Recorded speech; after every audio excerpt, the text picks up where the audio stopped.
Welcome back, everybody, to the NRL Grand Final preview show. Here it is. It's the big dance, as they all like to say.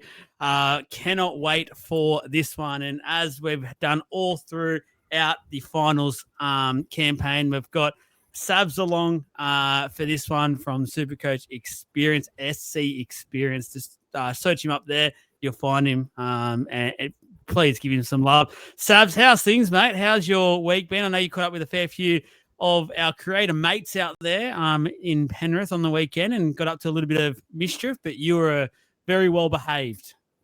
I was very well behaved on the weekend. We had the creators event at Drink West on Friday night, hosted by Matty G from the Speak Free with Matty G podcast. There was some good creators there, like the NRL Fanatic, Julian Ali, Zane Potter. There was Miko from Panther Army and a few other guys there.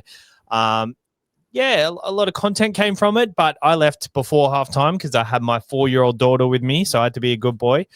She really enjoyed it. Big Les from Big Les's League was there as well, and my daughter is obsessed with him. At the Sportshed TV charity match earlier this year, he was passing her a footy before the event and playing with her, and she remembered that, and she said she loved him because he kicked a soccer ball with her, but it was a footy, but that's okay.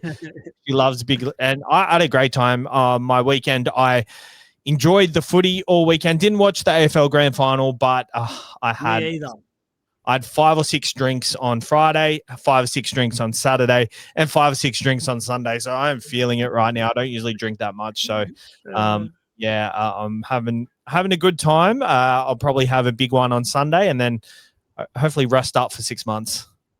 Mate, I was about to say 5 or 6 drinks was just entree when you were at Magic Round the other year. So you've changed a lot. If 5 to 6 drinks does it to you, you've definitely changed.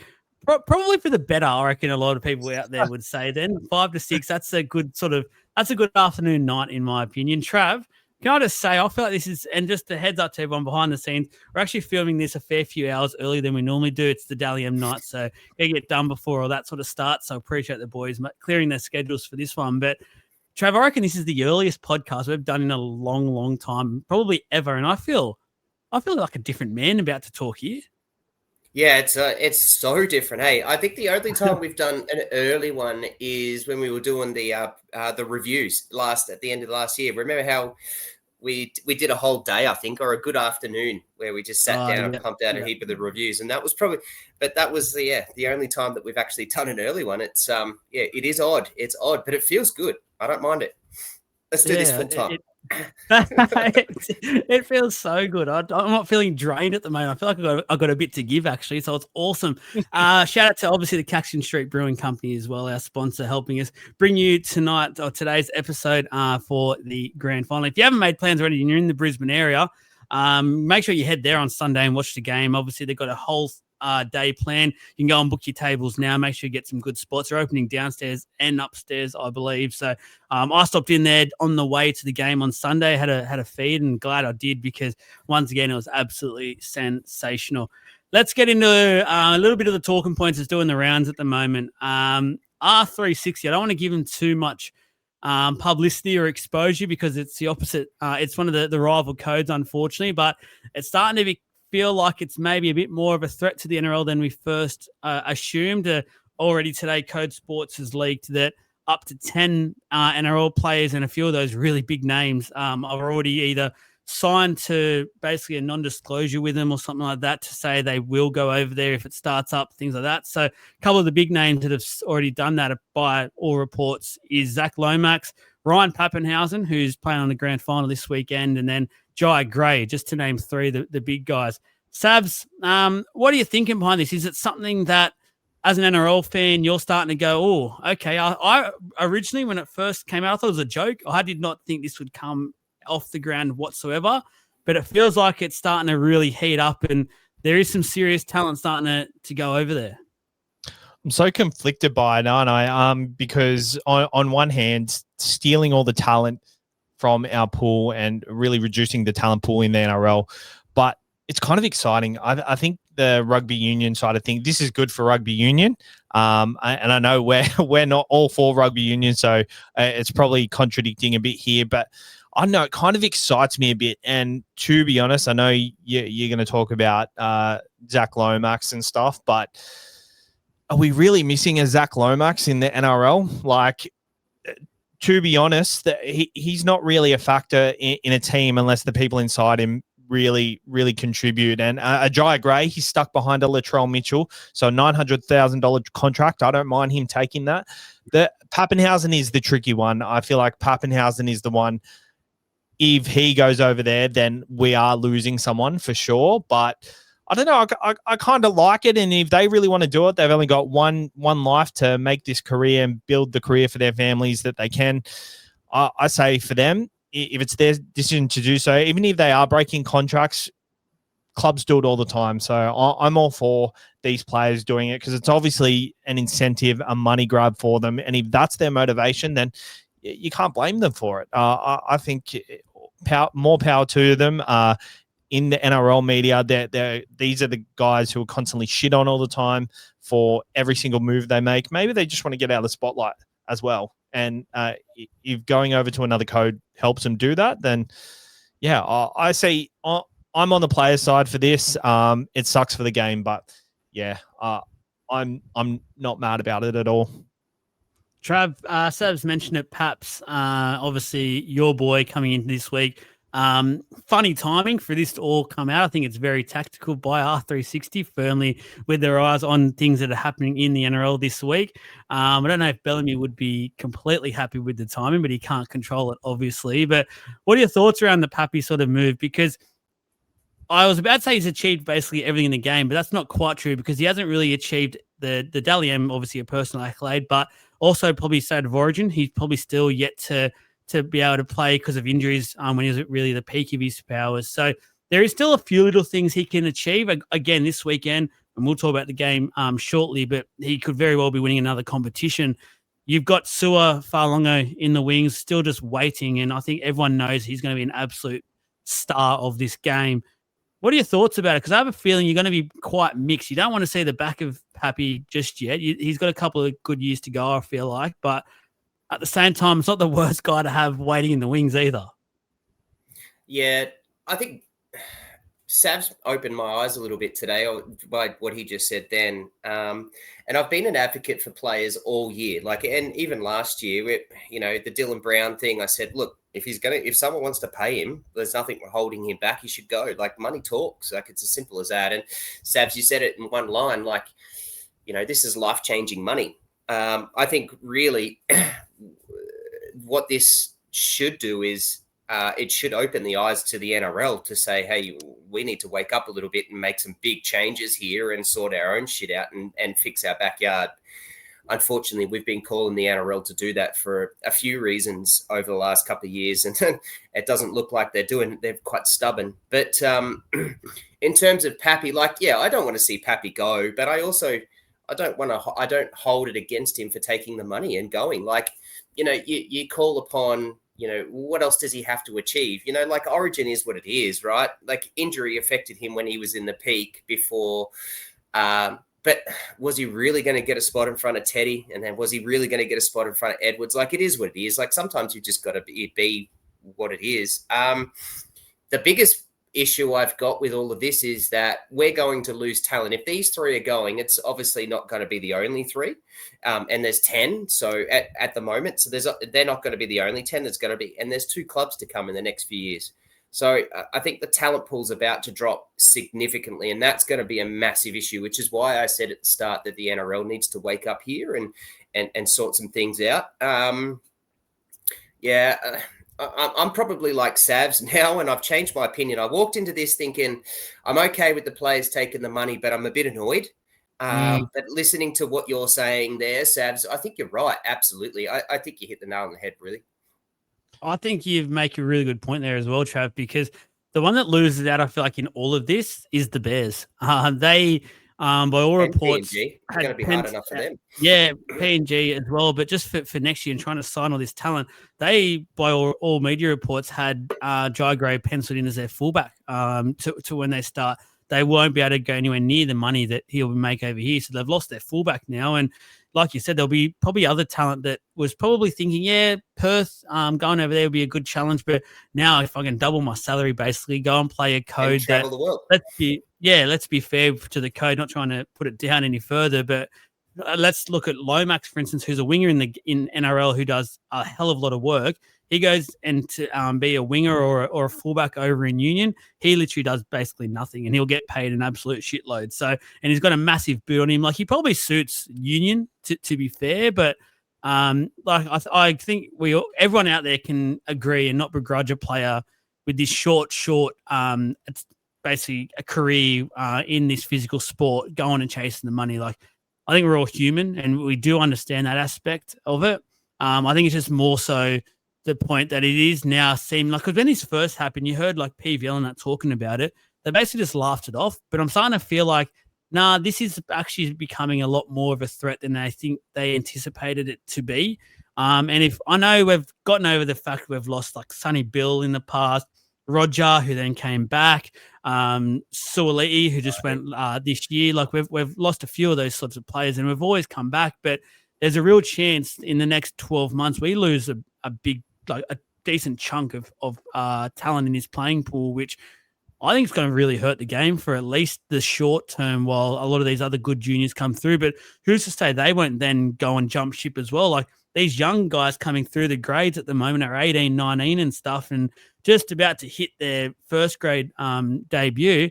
They might get a knock at the door and say, hey, you can go and play that for 150 grand, or why don't you come over here for 500 or something and play 10 games a year and look what you can get. So it just feels like, yeah, this has gotten a lot more serious.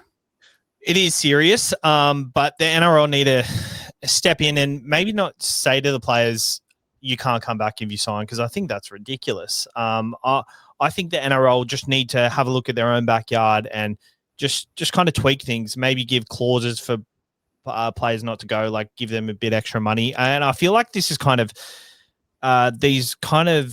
the extra little bit of money that these players are looking for. It's kind of trickled into the NRLW as well. Like, we've seen, is it Jessie Southwell? She's signed with the Roosters or the Broncos next year. She's like the best halfback in the competition, and she's going to the two teams who went undefeated all year in the competition. Like, that competition is turning out to be ridiculous. There's no competition at all because everyone's signing with these two teams. But the NRL isn't doing anything about it to even out the competition. Like, the salary cap is there to make sure that everything is even, but these bigger clubs are able to just add that little bit of extra outside of this salary cap, and they're not doing anything about it. I think maybe something to do with third parties, see, I'm so conflicted with it, because if the NRLW is getting all these good players over to these good teams because of the third parties, then if you limit it there and then kind of let these players have extra third parties for not going to NRL 360, Rugby 360 or whatever, then it's ridiculous. But one thing to note as well, I think you look at your Melbournes, you look at your Penriths, you got development. I think Penrith haven't signed anyone for a couple of years. Melbourne never sign anyone. They're always okay. They're always in the top 8, and it's these lower clubs who are signing players and absolutely doing nothing with them.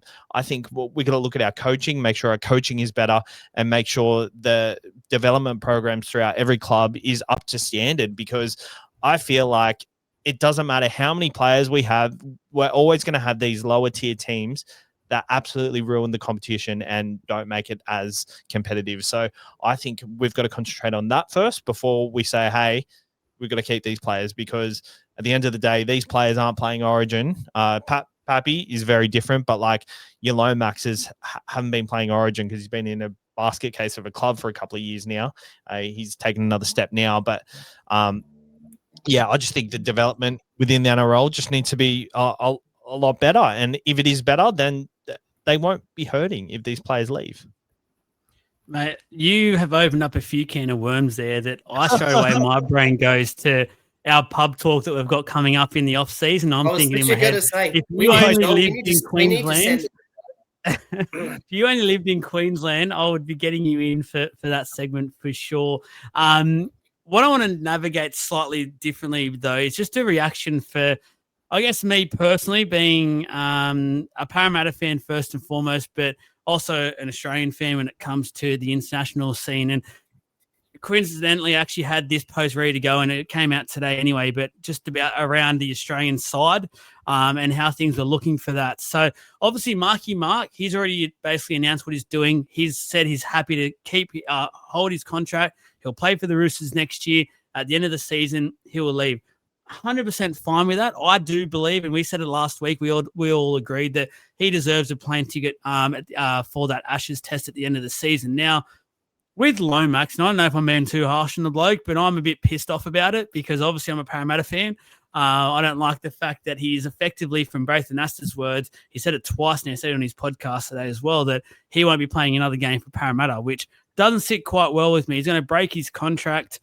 He's still got 3 years to go on that contract. So I don't know if a player breaking his contract, not just with my club, but also the NRL then, should be rewarded and given a plane ticket in an Australian test, an Ashes series, which back in the day was one of the most prized possessions for the jersey that you could actually get. I don't think Lomax should be considered anymore for this Ashes test, Trav. Am I being too harsh? No, because it's a very different situation here. So I don't think you're being harsh. I don't necessarily agree with you because I think I still want to take the best team as we go, and it's not definitively on paper. Like, obviously there's lots of talk around and all that, but I'm also one of innocent until proven guilty, right? So that's just how I sort of believe things. So I'll sort of preserve a little bit of judgment there. But the Lomax and Marky Mark situation, I think you're not comparing apples with apples, right? This is a different situation. Mark is running a small contract, basically year by year, right? Like, we know his contract is at the end of next year. He said he's happy to do it. He's going to honour that, and off he goes. And to me, that sounds... I love that honorableness. It's respect. It's morals. It's ethics that I really like. The Lomax one, 3 years, it's essentially him escaping, right? That's what it sounds like to me. It's escaping. And I don't like that notion. I don't like that he's done that. Like, he's left the Dragons, gone to the Para for a year, and now he's going to leave Para to go there with 3 years left on it. And it's not just one thing. Like, there's a roll-on effect of this. Like, there's so much that can affect this. Like, what could have Para done and obviously the 360 stuff's only come up this year, but what could Para have done if he said, no, I'm only going to start, like, I don't want to sign, I only want to do 1 year. Para could have gone and spent that money somewhere else. You know, there's just a massive roll-on effect that this affects more than anything, whereas Marky Mark's not, there is no roll-on effect. Like, everyone's very open with what's happening. We know where he's going. We know what he's doing. We know how long his contract is. Like, I don't like that selfishness to me. And I get it. Like, I'm okay. Like I said to you just before, and Sav's kind of opened my mind with it, is that I'm okay with the players taking money. Like, that's not, but this is a different situation, right? You've locked a contract in. So this is where it should be. And he's going to break that to leave, and then thinks that he can put his hand out and say, here's a jersey, I want to play for Australia. I think that's a little bit of garbage. I'll get to Savs in a second. He's just showing off his physique to us. It's magnificent to look at. How's the balls on him, man? Like, he's turned up on a podcast with the muscle top out. He's got the hair going. He's got the mo back after a week. Damn. I know. How good's that? It's grown quickly. We didn't mention it today, but it's actually grown very quickly. I'm very, very impressed by this. It's actually got me thinking, is it a stick-on? Because that's a quick growth. Just Savs, would you be giving Lomax a plane ticket? If he was picked initially, yes, because it's all speculation that he's going. We don't know 100% what's going on in his mind. I want to wait and see if he signs before he goes and gets the plane ticket, then it might be a different story. But I think while he's playing and while he's available, I think he should go, to be honest. Yeah, because it's the same. It's kind of the same as Mark, to be honest with me, because Mark has come over to our game for 2 years and has used our game really. And I think Lomax is very different. He's grown up with the game. So I think I actually think Lomax deserves to go over more than Mark does, because I feel like Mark has used NRL to raise his profile and kind of like a 2-year stopgap. I feel like he was always going back to the NRL to the Union World Cup next year. And potentially, I don't know what his motive was to stay in the NRL this year and next year, but I feel like Lomax kind of deserves it more than Mark, but I feel like they both equally deserve it at the same time. So, if he's available, he should go. The only thing that gives me a sour taste, and this is the last thing I'll mention on this because I'm over giving 360 too much publicity as it already is getting, but I just doesn't sit well with me the fact that he signed a 4-year contract and he's already out after one. If that's what ends up happening, I don't think the NRL can sit back and continue to allow this to happen, because Trav's right. It will open a huge can of worms in terms of the roll-on effects, because there'll be players who are sort of fringe first graders. The clubs have done a great deal with getting him on that sort of contract and maybe a 2-3 year one, which we all know throughout the years so far that these squad players have played a vital role in some of these premierships that teams have won. What happens if they end up getting knocked on the door and say, oh, this 360 can give you double your salary? They're going to be going, I don't give a shit that I'm contracted for another 2 years. Get me out of here. And I think it's going to have to be one of those things where the NRL tread very, very carefully. We all know that. But I'm interested to see how they tackle, especially the Lomax one over the next couple of weeks, and to see what comes out of it, because I reckon PVL is one of those guys who he won't F around either. He will come out and make sure he protects the NRL as much as he can. We've seen how much he despises other codes, even just recently. So I don't think this will be sitting well with him. And I think he has a huge say in the players that do go over in the tests and things like that as well. He's one of the selectors in the end. That's how it works with the Australian side. So I think he'll have a lot to say over this, and I'm very keen to see what happens over the next couple of weeks with all. But let us know in the comments your thoughts as well, what you think should be happening, if these players should be banned or however you think it should be dealt with. Let us know.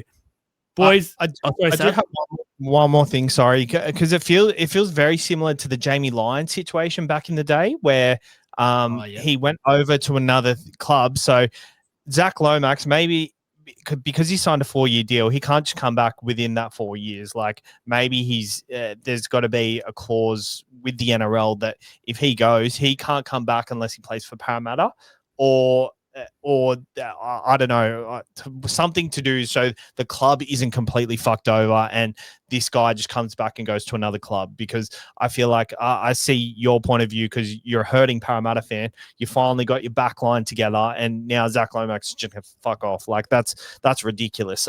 So I 100% side with like the club in that position, where if a player signs, then maybe potentially that player can't come back unless they sign with the club they left. Maybe that's a way to go about it. I like that. I like it a lot. You're right, actually. It is absolutely fucked. And I'll just go out and I'll just say it. Thanks for doing that. Let's get into it, though. Let's get into what we're here for, and that's the grand final. And let's preview it. Let's have a chat around it. Let's see where we think it's going to be won and lost, and all the talking points around it that's come out over the last few days, and how we thought the teams performed on the weekend. There is plenty to discuss. So it's the Melbourne Storm up against the Brisbane Broncos. Trav, obviously, for those watching on YouTube, is having a coughing fit, but that's okay. He is very much in his Storm retro, I'd call it, shirt now. He has been chasing it for a long time, but he's in very much game mode this week. We haven't seen him in this much Storm gear all year, so it's all coming out now, which is great to see the passion.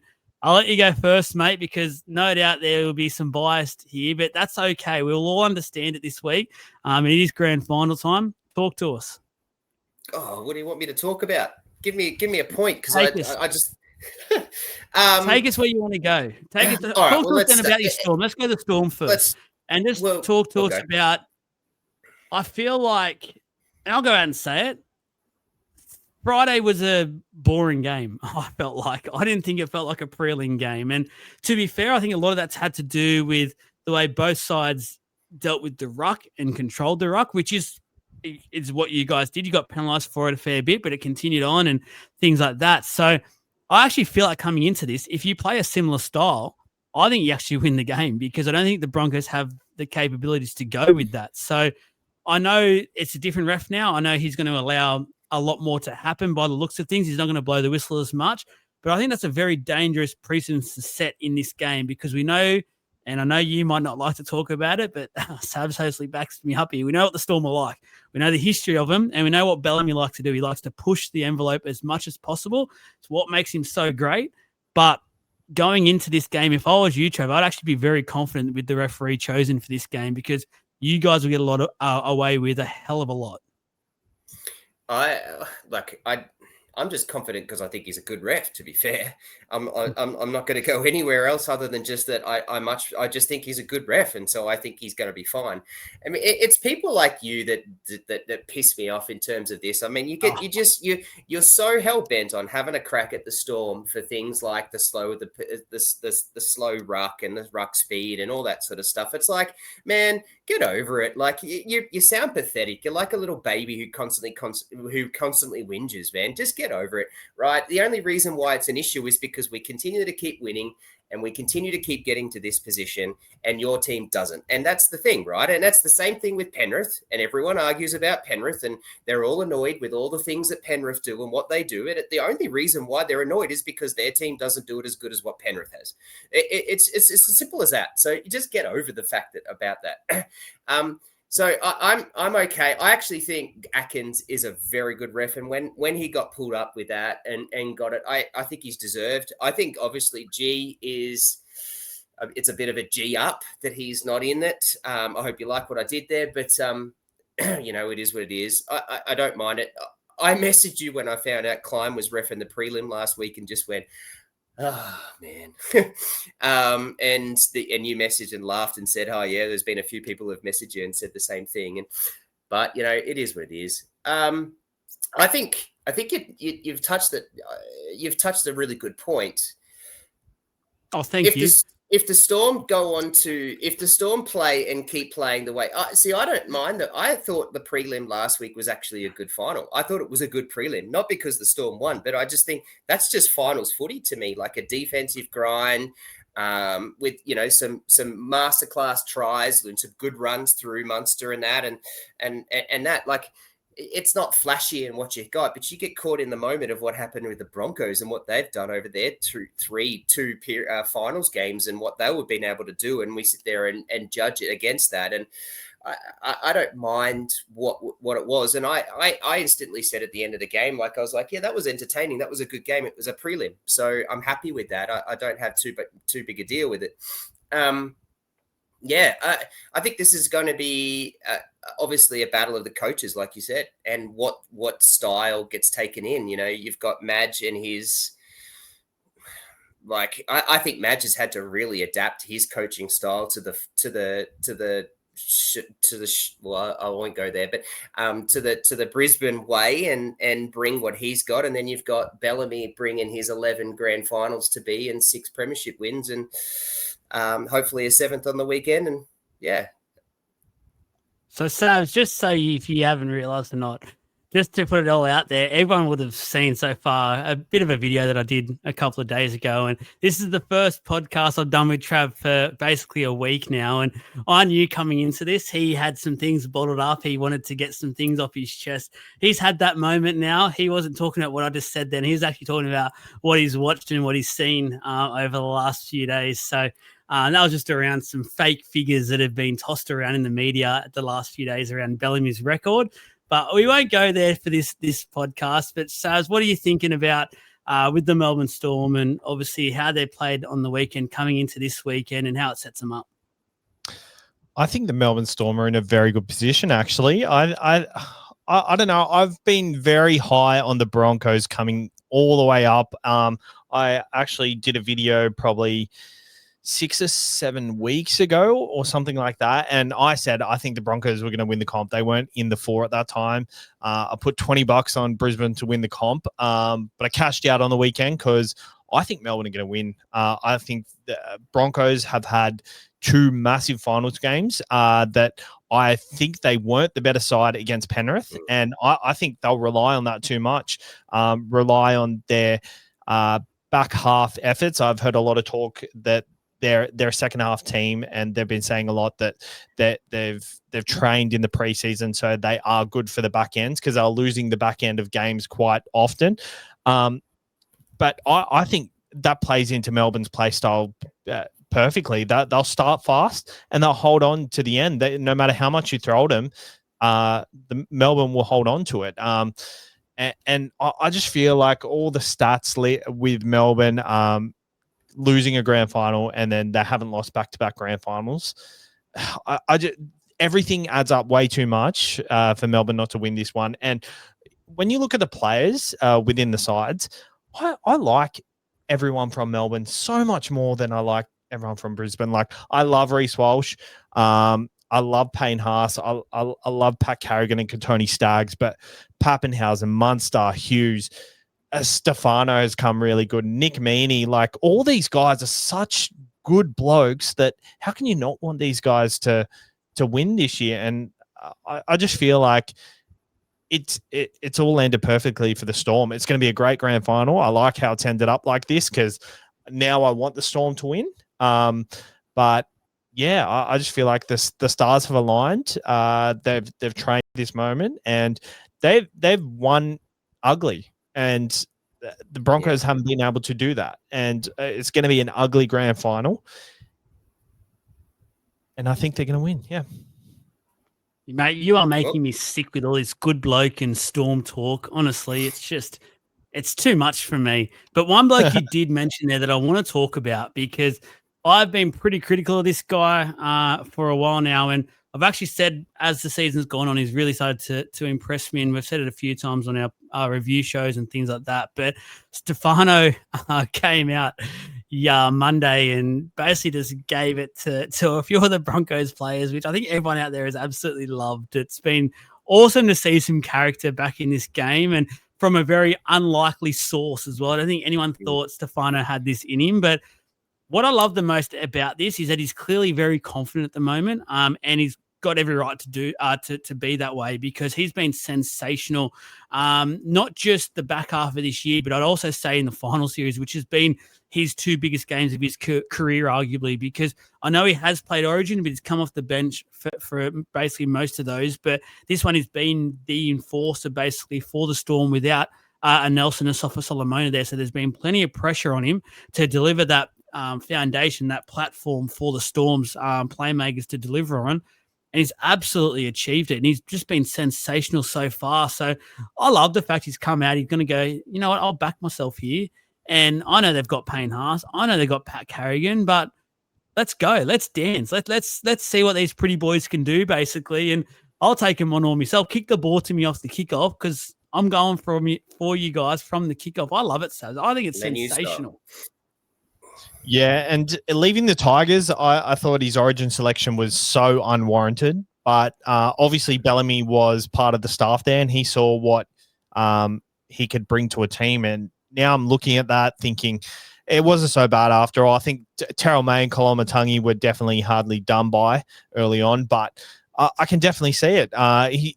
He just has so much intent when he runs the ball, and he always bumps off that first bloke, which not many people actually. Payne Haas doesn't even do it like that. Like in contact, Payne Haas, everyone seems to wrap him up. Yes, he's a great forward, but Stefano wants to bump off that guy, which I know it might not mean much in stats and just the whole scheme of the game, but it's a physical and mental kind of thing that every time Stefano runs at you, maybe just that person just holds off a little bit more and just gives him that extra space. Maybe once we saw he set up a try a couple of weeks ago off an offload for Tyron Wishart. He set up that try with an offload. Maybe that's because he's bumping off that first guy, and he's just giving himself that extra second to get an offload out, and that could end up crucial later in the game on the weekend. Trav, last year, remember we spoke. Sorry, John.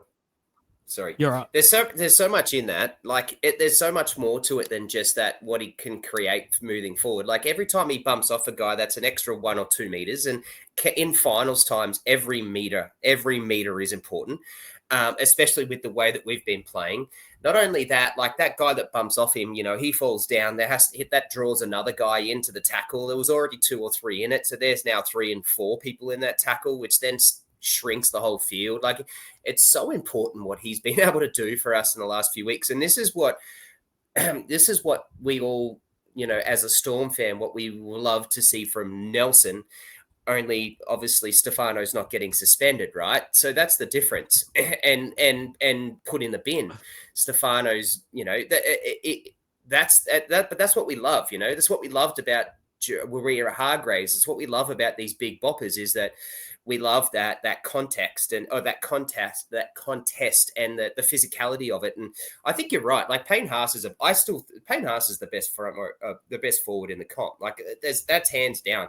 But you're right. Like Payne Haas doesn't bounce off. Payne Haas holds the ball and then tries to turn to get an offload and get that second phase play and help the guys. Whereas Stefano's trying to be an enforcer a little bit more. So I think that's a really good point. We mentioned last year, I remember this chat very fondly about the Storm, and when they lost to Penrith, we all said Nelson would have been absolutely crucial in that game. Yeah. And if Nelson played, Storm probably win that game, it's fair to say, because they just were missing that one figure in the middle. Nelson's obviously not here once again, but the fact that Stefano is in the form that he's in and he's there at the club now, it just negates that so much. And he's exactly the player that the Storm need. And the funny thing is, in saying that, I also want to just quickly give Josh King a rap because I know Stefano's getting all the raps, but seriously, Josh King has had one of those seasons once again where he's just gone about his work. Go back and look at his numbers each and every week. They're really, really good. And sorry, Dogs fans, but it's almost got me thinking the wrong King was chosen. They accidentally put an M instead of a J for Origin time, and Maxi was in there instead of Josh King, because for mine, he wouldn't look out of place the way he plays. He just goes about his work, exactly the sort of style of prop that the Storm love. And it's good to see. And I think it's really helping Stefano be able to play his more dominant sort of style as well, which is great to see. Yeah, for sure. I agree totally. Hey, and also I just want to touch base. I love Stefano talking that trash talk. And I'm actually quite what I don't like though is that he doesn't really have anything to back up. So the point is that I'd like to see him. He better make sure he turns up this weekend, right? Win, lose, or draw. Like he's going to talk like that. You've got to turn up. So I love that. But don't you think this is a little bit of a? Don't you think it's quite strategic how he's got Stefano, first year player, walking into a grand final, coming from the Tigers, and he's the one that spoke up with a bit of trash talk and not your Munsters or, not something like that. Like, I think that's really strategic, and I really like that sort of gamesmanship kind of coaching sort of style thing that happened here. I'm disappointed the other way around. I think you reckon? Yeah, I reckon surprised him. You reckon? Yeah, okay. Yeah, maybe. But I'm actually disappointed the Broncos boys didn't bite back at all. So I'm a bit surprised and disappointed because they would have in any context. And I'm wondering if maybe because it's a grand final, they've sort of gone back into their shell and sort of, they didn't want to give it too much airtime. So I'm a bit disappointed in that. I like it from Stefano. I think Melbourne is so smart at capitalizing on people's not concentrating 100%. And I feel like if they turn it into some sort of physical game and go after Stefano, then Melbourne will exploit that. So I like that. But I also like that Payne Haas come out and kind of said, yeah, we're not worried about it. I think I love Payne Haas and I love Pat Carrigan. I think they're going to hold this fort for the Broncos, and very scared if I was a Melbourne fan about these two, because these two are going to be the reason they win, if they win a premiership. Oh, you are absolutely spot on with that, Savs, because the biggest worry now for a Storm fan as well is, I know, and I'm going to talk about it in a little bit, the backup and things like that, but they've got a fresh Paddy Carrigan coming back into this side who would be feeding off what he watched on the weekend, which was a remarkable atmosphere. I was there, and apart from that Hodkinson New South Wales game where he scored, that try and that atmosphere was the best I've ever been in, but this was a very close second. The crowd was fantastic. He was in the crowd jumping around almost for the whole second half. He was loving it. So getting him back fresh should be really intimidating for a Storm point of view. But it's interesting how they've both played this since those comments, because I just feel like both Payne Haas and the rest of the forward pack are going, all right, you've said what you've had to say. I don't know if Bellamy would have ideally liked it to be said, but it has been said now. Now the pressure is firmly on Stefano to back it up first and foremost, because we all know Payne Haas and Carrigan and the others will follow. We know what they can do and what they more than likely will do on this scene. So it's a big, big game now for Stefano, who I think, to be fair with you, I think he needed to do it for himself, just to give him that extra last bit of motivation and push. I think he's done it for himself as well, to go, I'm holding myself to this. He's going to be thinking about this every night probably. And on that night getting ready, he'll be going, give me that first kickoff. Let's go. Let's go. So interesting, because it could be a Spencer situation. It could be the Broncos then kick off the other side and go, no, screw you type thing. Like, you don't know. It could be a big mind games, that opening little kickoff. So interesting to see. Who can run just as well. Yeah. One other guy I want to quickly talk about for the Storm before we move on to the Broncos side of things is Jerome Hughes. That game he had on the weekend with a broken arm after 22 days or something it was, is just ridiculous. And what I love the most that he did was it allowed Cameron Munster to go back to the game that he does best, which is not to plan to go around basically like a headless chook and just cause havoc, which he did. And I think Cameron Munster was absolutely sensational on the weekend, but a lot of it has to go back to the work that Jerome Hughes did, Trav. And I reckon you'd be sitting there on Friday and thinking, this is massive for us next week, having both of these guys back here. And look, there's arguments to say Hughes isn't fully fit, but he's fit enough to go about there and do his job to the best of his ability, which means Cameron Munster can do his job at 100%. I don't think there's an argument to say he's not fit, because have a look what he did on Friday. Like, you know, the tackles that he took on, the try that he scored where he put his hand out in front of him to brace himself, the palm off with his arm. I think it's quite clear that he's fit and raring to go. And you summed it up really well. Like, Munster's literally gone, I've got my halves partner. I don't have to control this game, you know. And that was kind of like how Munster played with Pezzett too, actually. Pezzett sort of controlled the kicking. He controlled where the ball went, which sort of freed Munster up. But Munster didn't feel as comfortable because obviously it was Pezzett, not Hughes. You know, it's not a Dally M winner. So Munster was a little bit more hesitant, but obviously on Friday he was just gun ho. Like it was that sort of chaos that he likes to play, as you summed it up really well. And he knew he could, because on the other hand he had Hughes protected him. But to be fair, Hughes was actually really good to start off with, which then freed up Munster. It wasn't the other way around. So Hughes's try and what he did with a couple of those really good balls that he passed out. There was that one, I think it was out to Warbrick, where he dug real deep in the line and then took the hit through his arm. I was like, yeah, Hughes is right. He's fine. Like that just fully showed me that. I love it. I think this is going to be a really big halves battle. Like literally this will be a halves battle. And we said it last week that it was going to be a halves battle with the Sharks, and clearly the halves won that game, and the Sharks went back into that, you know, who's going to be the dominant player. And we can see when it's Trindle and not Hines, the Sharks lose. It's as simple as that. So this is going to be that week, but the Broncos, geez, I'm so surprised by the Broncos. Like, I just can't believe the ball didn't get put to Walsh. Like, it just didn't get it. It was like they were avoiding him. And I know you said it, I listened to you on Sunday in the review, Joel, and I know you said that afterwards, but it literally just looked like they tried to ignore him. They can't do that. If they want to win this game against the Storm, they can't be putting the ball in Reynolds and Hunt's hands. It's got to be through Walsh. The game's got to be played through Walsh, because they need that flashiness. They can't get into a grind with the Storm. And we said they couldn't get into a grind with Penrith. And when they were in that grind, they got dominated. That's why they were 14-0 down at halftime.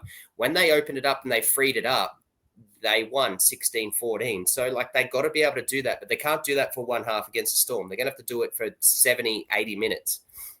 That's where I think the biggest issue for the Broncos this week is I saw so many times on the weekend where they were looking left and looking right. Walsh was on the left, Reynolds was on the right, and you could just see that confusion within the halves. And I feel like this rotation of halves, Ezra Mam coming off the bench, Ben Hunt on the left, Adam Reynolds on the left. I think having Corey Pakes starting at number 9, I don't think he's confident enough to make the call to go to Walsh over the general Adam Reynolds calling the ball. So I think that's going to be a massive issue on the weekend. I think obviously the Broncos come home late because they lent into that Walsh play, but I don't know. I think it's going to be an issue. I think they've got to learn to play for 80 minutes this week and not rely on that comeback, because the Melbourne Storm are a lot better than that. Penrith are obviously really good, but Penrith were gassed by the end of it. Yeah, that's exactly the story, right? I don't think Broncos actually overran them. I just think Penrith just had nothing left. And then a couple of mistakes, like a couple of uncleary-like things and a bit like that. And it was just, this was half a season that they lost in 40 minutes, really. And I think you summed it up really well. Penrith were the better side in the preliminary final, and I also think Canberra Raiders were the better side in their final as well. So the Broncos haven't put together 80 minutes, and if a grand final they don't do that, then they're gonna struggle. And I think they've really got to sort out this Walsh and halves conundrum. Yes, Adam Reynolds was very good on the weekend, but and I can see he's definitely trying to lean into the Walsh ball. I think he can see that he needs to make sure he gets the ball to Walsh, but it's all too confusing with all of them on the field at once. And I think when the moment comes down to it, it could be to their detriment, or it could be for their benefit. And did you see how bad Ben Hunt was when he was in the 9? Holy man, he was so bad. His passes were just so off. It was just, it's just such a shock. I was really surprised by that, because essentially that's why they got him. The only reason to play that 9 spot, because the only reason why he ended up in the halves is because of the Ezra Mam suspension and then the Reynolds injuries. So, I'm just dumbfounded by how bad that was. He did create that try, the Xavier Willison try, but it also came off an error. He probably threw the wrong ball at that point in time. So if you think the Melbourne Storm are going to allow you in for that, and also towards the end, that try that Walsh set up, any other team that wasn't gassed would have held up that ball for Walsh. 100%. I think that they didn't win off their Bruins. It was a great game, and they did really well to hang on. But if they're expecting to win off their attack, then they've got to lean into Walsh a lot more than they did on the weekend. Agreed. You both have teed me up perfectly for this stat that I've got for this show, because the Brisbane Broncos have only led 13 minutes and 55 seconds of finals games this year. Wow. That is just insane. When you think about it, I think they scored an early try for the Raiders game.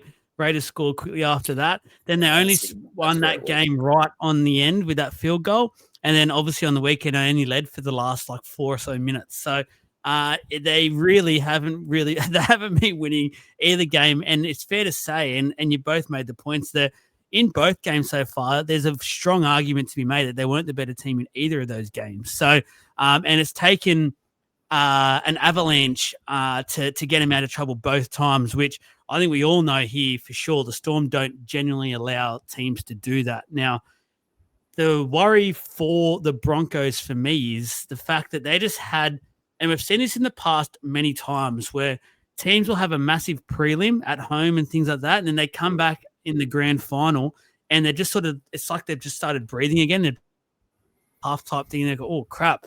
Last week was sort of their grand final in a way, it feels like. So that was a huge atmosphere. And the way, what I sort of go back and look at is Friday night when the Storm won, it's sort of like straight away they all said to themselves, gave them that look to go, one more, boys. We've got one more to go here. Let's just keep a lid on things. I didn't even need to say it. Let's just chill out. Let's go back, get ready, see you next week. Then we'll celebrate. Where the Broncos, and probably because of the crowd and everything as well, mate, they were all running onto the field. They were celebrating as if they just won the grand final, which, fair enough. We celebrate that moment. It was an awesome game and be part of it all and things like that. And this could be, they're a much younger, inexperienced side. That's just them feeding off energy. I get it. But it could actually be quite a telling sign as well into this, because the inexperienced versus the experience, the Storm, they've got their exciting players as well. We're not going to forget about them. But they haven't peaked. I don't think we've seen the best of the Storm yet, where there could be arguments to be made that we've seen the best of the Broncos now in both of these games, and they haven't been able to do it for long periods of time. They've only been able to do it in short dosages. I think you've stolen my point, and I like it though. So thank you. But I'm going to turn the negative that's been the negative against the Storm for about 4 to 5 weeks now is that we're not playing. It's not Storm like we're not winning. We're not dominating games. Storm aren't playing really well, but guess what? They were winning, and guess what? We're now in a grand final. So, I think the negative into a positive is it's been this building block, and as a Storm fan, it's been doing my head in. I hate seeing the way that we've been playing, but we've been dominant statistically, and we've won the games. So now I'm like, okay, so this is what we're building for. So my expectation is that we walk into Sunday like raring to go, and I think and I'm positive about that, and I think that's a concern for the Broncos. Because as you said, and like 13 minutes, and when you said that, I was like, where the hell was that 13 minutes? Because it went into extra time and then golden point, and then they were down 14 zip. So I was like, where's that 13 minutes? But they scored that first try against the Raiders like 3 minutes in, didn't they? So, and Stags went over. So I was like, yeah, that's where it was. That's just dumbfounding. In more than, because what was it, 95 minutes in the Raiders game, and then an 80-minute game, and to only be up for 13 minutes is just incredible. It's basically 170-odd minutes of game time that they've had these two games, and they've led just under 14 minutes of that. It's ridiculous when you actually think about it. And the fact that they're in a grand final now is crazy. But it's sort of also for Savs, it shows me that they need to make sure the Melbourne Storm have been weak on their edges now for quite a while. I think it's been one thing that Trav always said to me about and gone, our edges are just basically fucked. Like they can be very, very weak at times. And if there's anything that the Broncos can really exploit and what they're really good at, it is them attacking on their edges. It also makes me feel like, and I know Ben Hunt wasn't that great in 9 on the weekend, but maybe this can be different. I'd almost be very tempted to start Ezra Mam and just try and go full tilt from the start with attacking my edges and have Hunt go back to hooker, Pake's on the bench and just use him if you need to. Hunt can definitely get through 80 minutes, which we've seen, but I feel like having those attacking weapons out from the start and not relying on that second half, which a lot of the Broncos players have said after last week that they know they've got a good second half in them. You can't just have a good second half against the Storm. You need to be good from the get-go. And Savs, I just feel like if the Broncos can get as many of their guns out, we know the Walsh is just an absolute gun when it comes to attacking edges. Mam's really good at it as well. When you got those two players firing, it's going to be very hard to stop. Yeah, and I know we've been very negative about the Broncos and how much they've been behind, but they haven't played their best footy throughout this final series, and yet they're still here. I think Broncos' best game this year has been better than Melbourne's best game this year. And I would say the Broncos' best game was probably round 1 this year, potentially. I can't recall many. And against Melbourne in round 27, but that was against a Melbourne team who really weren't playing for the game, where Broncos were playing for everything. Now we get this game where they're both playing for everything. Broncos had no halves either that game, don't forget. Yeah. Did they? Oh, yeah. Well, they had Ben. They had Ben Hunt and no Ezra Mam, but still, I think that even proves the point that they've definitely got to lean into the Reece Walsh footy. And, if they play their best footy, then they're really going to struggle, Melbourne. Melbourne are going to struggle because they've got Katoni Staggs, who's really amazing on the edges. They've got Reece Walsh who can tear them apart on the edges. But yeah, I just haven't seen it from them too much this year. And I haven't seen it too much from Melbourne as well, but I'm confident that Melbourne can win ugly enough. But that being said, it's going to be a cracker of a game. I'm pretty excited. I've been pretty down on it for the first few days this week, but I'm starting to get excited for the game right now. Mate, you're down. Think of it as a Apparel fan. We've got the Storm, which we just hate. And then we've got the Broncos, which I'm not a massive fan of either. So it has been a tough carry to start. I agree with you, but I'm warming up to it at the moment.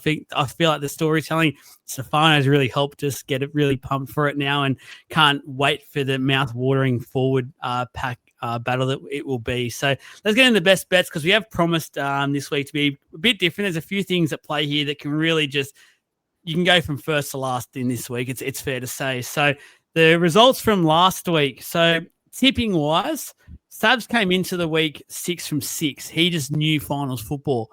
Unfortunately for Savs, it didn't quite go the way he planned on the weekend because he tipped both the Sharkies and Penrith. So he stays at 6 from 8, which is still very, very good, Savs. No one's going to question you for that. We're all not perfect here, but boy, you're close to it, especially with that Mo back. Trav was started the week 4 from 6. He got both right. So he's got 2 there. He's up to 6 from 8 as well. So both the boys are neck and neck when it comes to the tips. I was 3 from 6. I was already out. I couldn't catch Savs. I only got the 1. I tipped Penrith on the weekend. So I'm at 4 from 8. Just pulling up the rear when it comes to the tips. Best bet, to be nice and short with the results, we didn't get any of them. No one got a best bet. So unfortunately, there was a few times where we got 1 from 2. But unfortunately, like in the Melbourne game, I was a Eli Katoa try away, so that hurt. And Savs was actually, he said he had Iro, but he had a Sharks head-to-head try that head-to-head win, but he missed that out. So and then Trav in the next game, he had a Stags try, but had Penrith 1-12. So we all just sort of missed out little things here and there, which was really, really annoying. So we go back into this week with Trav 225, myself 645, and Savs 745. So of course, guys, please gamble responsibly. But let's get into our tips for this.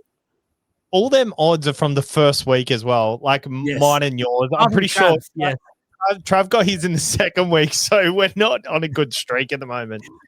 And Trav's on, we all bagged him because we were like, you're supposed to be trying to catch us, and he went for this like $2 sure thing, basically. But hey, it's worked for him, so he should have kept that going. He'd be beating us by now. So let's go. Firstly, I wanted you guys to give me a first try scorer. So at the end, what will happen after all this? I'll go back, I'll look at it all, add this to the totals. So like I said, there's about 5 different options we're going for in this, and it can really go from first to last to first and first to last this week. There's a lot going on. So let's go first. Savs, who's your first try scorer in this game? Jack Howarth. Oh, he'd be juicy odds as well. I'll check all the odds after, guys. We'll do it in the post and all that sort of thing. So don't be too alarmed by that. Look at our social media pages on grand final day. Oh, no, first try scorer. He'd be more than that. That's sorry. No, my bad. That's I'm clicked on anytime. Yep. $21. He's at $21 on a popular agent. Popular betting app. Trav, who you got? Warbrick. $9.50. You're kidding me. I wrote down Warbrick as well for $9.50. So we'll be both cheering him on there. Anytime try scorer, Trav, you can kick us off. My anytime is Payne Haas. Oh, what's he paying? 6s, 7s? I didn't look, to be honest. That's all right. I'll get to it. For me, I've gone Eli Katoa, 270 as my anytime try scorer. Savs? I like Payne Haas too. The Storm have conceded 15 tries to props this year. Sorry. Yeah, they've conceded 15 tries to props this year. So that's a massive number. 825 anytime. For Payne Haas? Yep. Oh, wow. I think I got to go Jack Howarth. Do I just double up on him? I feel like he's going to score. So I'll just go Jack Howarth. Why not? What was that, $4 or something? Did you say, Trav, for Howarth earlier? That's actually really good odds for a centre. So. $4.90 for any time. Oh, that's insane. He's quite low on the list because he obviously hasn't played in a while and hasn't scored too much. On the map, he's scored 1 try in his last 5 games. So, $4.90, pretty good anytime.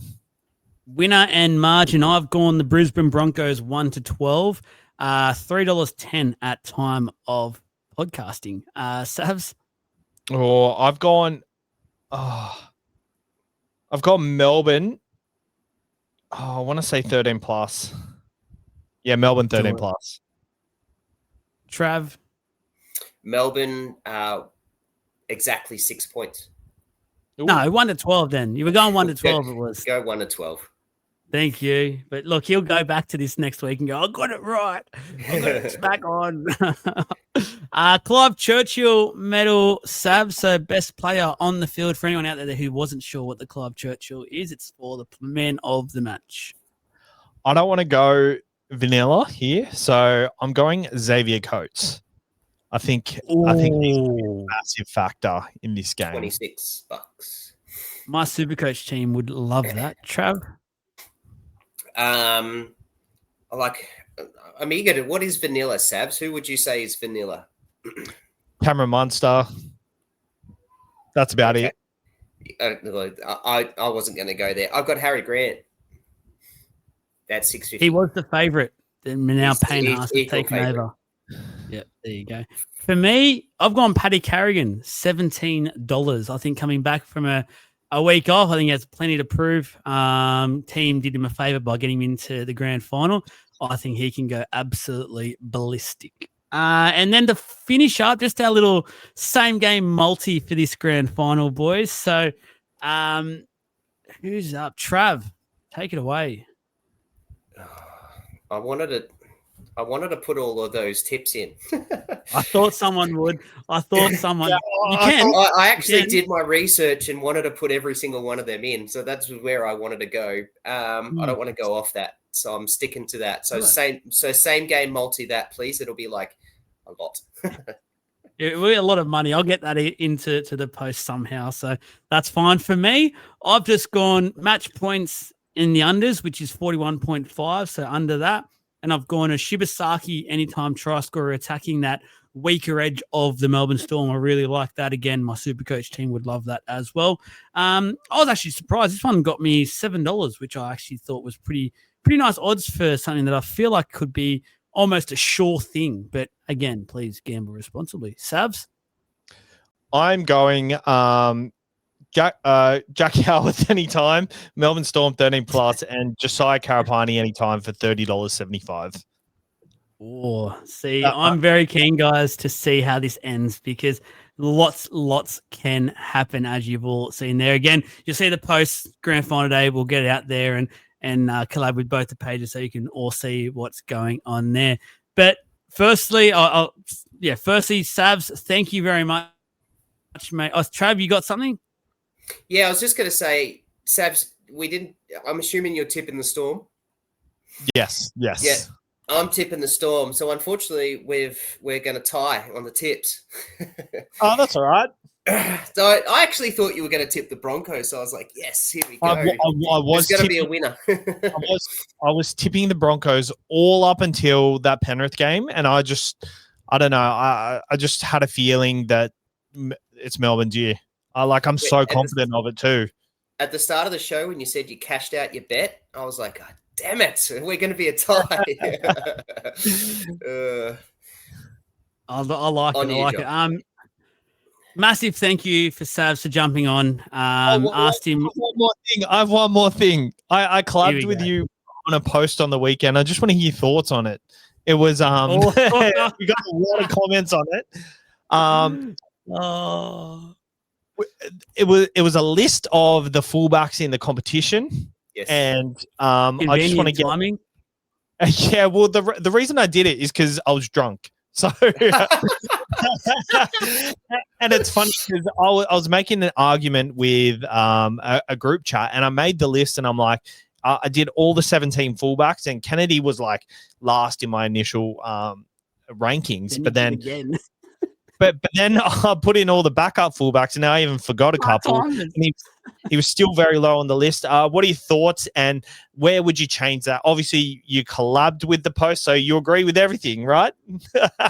Mate, do you know what? To be honest with you, I collabed with you because you've done a lot with us as well. So I wanted to return the favor with something. Did I agree with everything? No, I haven't. But at the same time, I've really enjoyed seeing comments come through, notifications and things like that, and not be the center of attention for once, because the last couple of weeks on my page, I've copped a fair bit over the time. So it's actually been refreshing to sit back and see some of these nasty comments, it's fair to say. But and not be directed at me for once, which has been really good. So I've enjoyed what has come of it. Again, and I've said it a number of times. Look, you don't agree with things. That's fine. That's the best thing about our game, that we've all got opinions and things like that. It was great timing to do that post and that as well. To be fair, like I actually agree with you regarding your sentiments regarding Kennedy. I think he's been quite a poor fullback for some time now. I was shocked at how well he was going in the Dally M race for a while there, which I think shows why that system is so flawed, because he wasn't even the top 5 fullbacks at that time in the game either. So to be up there at like second or third at that time was just insane, like in the overall comp. So yeah, I think Kennedy's right, and I can see why the Sharks haven't re-signed him. There's a reason. He would have easily been re-signed by now, but unfortunately, he's just not the style of fullback that they need. And he's been off contract now, almost now, and no one has come to try and sign him either, which says a lot. So I don't think. I think your list has some little flaws in it for sure regarding some other players. Yep, for sure. But regarding the Kenny and what this post is basically all about, I actually agree with you. Yeah, well, the thing is with Will Kennedy, he was coming second in the Daily M's after round 12, but the Sharks had still lost 5 games, and that is my point. The fact that he could be playing the best footy he can be, and their team could still be that bad. It just, when he hits his ceiling, it still doesn't help the team, in my opinion. I think it's more of a effort-based thing, and I can't doubt his effort. He's got one of the better efforts in the competition, but just based on his ceiling, I don't think he can take the Sharks to that next step. I think the Sharks have hit their ceiling with Will Kennedy at fullback. The one thing that a lot of people argued with was KO Weeks at number 12, which I actually think is very fair, because the players in front of him, I'll put Fletcher Sharp in front of him, so I could have an argument for that. You did 2 Knights guys in the top 10. Yeah. Clint Gutson, Hammer, Scott Drinkwater, Latrell Mitchell, Tom Trebojevic, Pappenhausen, Ponga, Edwards, Walsh, Tedesco. Who does he go above, in your opinion? None of them. He's still got to prove himself a bit more, in my opinion. That's what I think. What I think. Yeah, look, to be fair, I'd probably drop Fletcher Sharp out. Yeah, that's fair. That's because he's only played a few. I don't like, if you're going to say Kyo needs to do more, then so does Fletcher Sharp.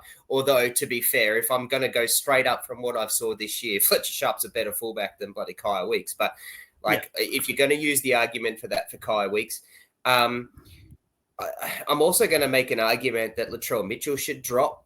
He's a freak and a superstar, but I don't think he's in that position now where he should be a fullback. I think he's a center now, so I think I want to drop that. Hey, I've been saying all along, like, Will Kennedy's not the worst fullback in the NRL, and you proved it right. He's only the 3rd worst. Well, to be fair, he was on last in 25 names, not the 16 that we've got, or 17. Well, it's funny because he was last on a lot of lists, but I don't want to shit on players, but I think it's just like, that's what the Sharks need. The Sharks need something else. Yeah, I also got to, like, there's some interesting ones, like Jaden Campbell at fullback, whereas I think he's a better halfback now. I thought it was interesting how you had Hammer at 9 and then Trey Fuller at 16, when I actually think the Dolphins are better off with Hammer in centers and Fuller as the fullback. I agree. So there were some interesting ones. Like the way that I saw this year, Gutho was, I think, should be a bit higher just by what I saw from the year this year. But like, I'm sort of pulling out names here to try and have a conversation and have an argument. Whereas, I could also sit here and go, it's pretty good. As I said, I was drunk. And there's not very many thoughts going into the list, but it's just based on vibes, and I'm happy to argue with people about it if they think so. But I'm pretty confident that Will Kennedy is lower than 17 in that list. I love the fact, to end this, I love the fact that you doubled down on it as well. You originally had the top 17, and then you must have said to yourself, nah, fuck this guy. He's actually worse than even the part-timers, and I'm making this point known. So you deleted the original post, you went back again, and you went double down and going, you know what, out of about 24 of yous, he's that shit. I love it. I'm all for it. And at the end of the day, if that was you drunk doing that list, Many have looked at that sober and tried to study it and give it to you, but I think you've come up with a very good drunk list in the end. Like, I think you have. Can I want to pull one more. How many teams are in the competition? 17. 17. The Warriors don't have a fullback in the top 17. They actually don't have a fullback in the top 20, and you've got 2 in the top 25. Tuapiki should be in the top 17. You've got Tuapiki at 24, and you've got C&K at 21. There's the 2 fullbacks. I actually rate C&K quite highly too. So I think his ceiling is a lot more, but I think I caved into pressure there of needing to put someone around Will Kennedy that is decent. So I'd probably put, like, looking at this list. I don't know. I think the only way you change it is you just say 1 per team and who's where it should be, and then I love what he's done. I love if you were going to do anything. But otherwise, I like it. But yeah, there's a few things, but I like it. Let's get out of here, boys. It's been a hell of a lot longer than I thought this podcast was going to be. Let's go get some dinner. Let's get ready for the Dally M's. But firstly, a huge shout out to Savs for jumping on. Please make sure I'll put the links and stuff where we can on the show and stuff like that. But I'll collab with you in a fair few posts over the next couple of days and that. But the Supercoach experience, you all know it by now. Make sure you do give him some love, support the page, hit that like button, add some comments into that post as well. There hasn't been enough already, so go back there and give it some more love and let us know your top fullback and where you rate Will Kennedy. But Saz, really do appreciate it. It's been such a fun little series that we've been able to do.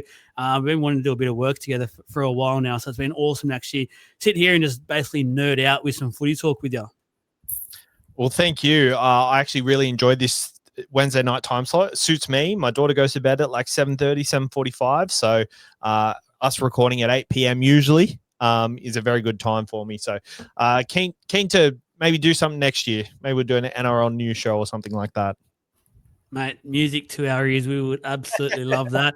And nice little segue just into what we've got going as well for the off-season, guys. So this is obviously the last show really for the year in terms of previews and things like that.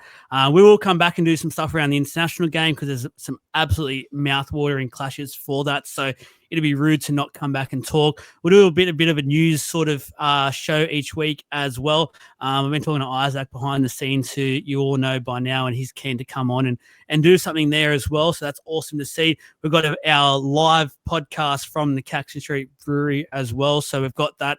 Unfortunately, you heard the story last week where we weren't able to get the audio. We've locked in to come back and do that again. So part 1 and 2 will be recorded over the next couple of weeks, which will be awesome for our season reviews. Massive podcasts. They're going to go for hours, guys. So it'll be awesome to sit there and get your off-season content, basically. And then the last one, which we've already got a few creators for, Retro, The Knighted, Nick Davis as well, to come in, and we're going to do some pub talk. So we'll sit down, basically just have a few drinks, have a chat about all big things in the game, comments and things like that, where we think we'll get some of your questions and comments and what you want to hear us speak about as well. But that's where we'll be doing. We won't be going anywhere. The posting that will still be happening. Just be probably only 1 or so podcasts a week moving forward, just to give us a bit of a break and things like that, which I think everyone in the creator world does deserve. It's been a hell of a year. It's been a massive year. And just quickly from me, Trav and I will both be doing some stuff in the off season together, but thank you for all your hard work as well this year. Very much appreciate it. Nah, man, thanks for the kind words, and even some of the kind words that the community being given to us. Thanks, Savs, for the final stuff. I've really enjoyed that. Look forward to 2026 and doing some more work with you. Mate, I really enjoy it. I love it. Like, these times are what I look forward to. You know, I go to work and I wake up and I love my job and I love my family, but I bloody really enjoy getting to this moment and doing these chats and having these conversations and talking footy. And yeah, I love it. So thanks for having me, everybody. And yeah, enjoy I know my missus is looking forward to having me back for summer, although she's going to have to contest with the cricket and the basketball that starts, and she's already contesting with the NFL, but she'll be happy to have me back at night time. Yeah, let's get out of here. You did say a good point there, and I think Savs will back it up. Thank you to all of our communities as well that support us all throughout our social media pages and podcasts and things like that. So thank you very much, guys. Like, subscribe, all that jazz, and we will see you again shortly. Goodbye.